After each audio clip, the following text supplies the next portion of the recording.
Another retcon in this episode about Ritual 7 is that an officer in the landing party, Zarkaris Nijin, who was thought to have died during the mission, actually lived. This fills in as it is likewise information to Pike, who I accept that he had kicked the bucket and didn't return to protect him.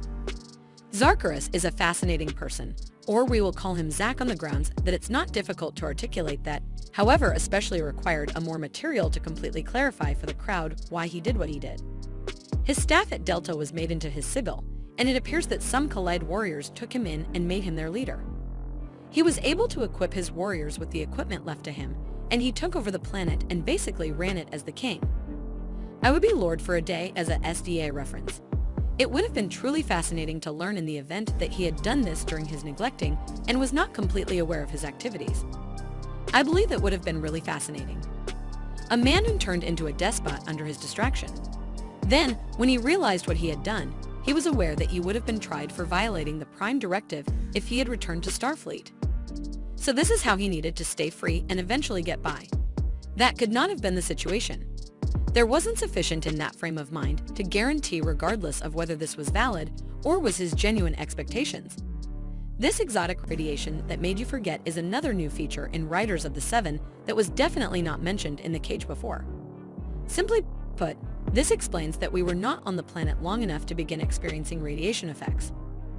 Additionally, mentions of convenient time support this. Last time, they only talked about it for about 4 hours on the planet. By the time Lon actually feels the effects, it has been 6 hours.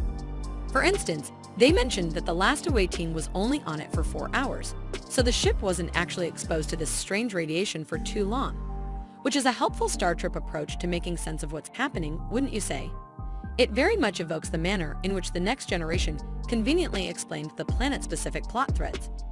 The planet's castles are made of ores, which shield the inhabitants from radiation. Additionally, the Kale of War is aware of the orc, which provides a useful insight into the functioning of the society. A ruling class defends its castles with its own protective force and the help of laborers who forget and are submissive to the totem in their huts in exchange for information. It would be interesting to learn where the castle from the cage came from, and whether it came from Zack's castle or Zaxarius' castle, which was located to the south. A single line of dialogue that stated, "This Delta symbol is further north on our previous away team," would have been a nice little piece of lore. This episode focuses a lot on forgetting who you are and who you are. The fact that so many deeply ingrained behaviors have remained reveals a great deal about our crew's personality.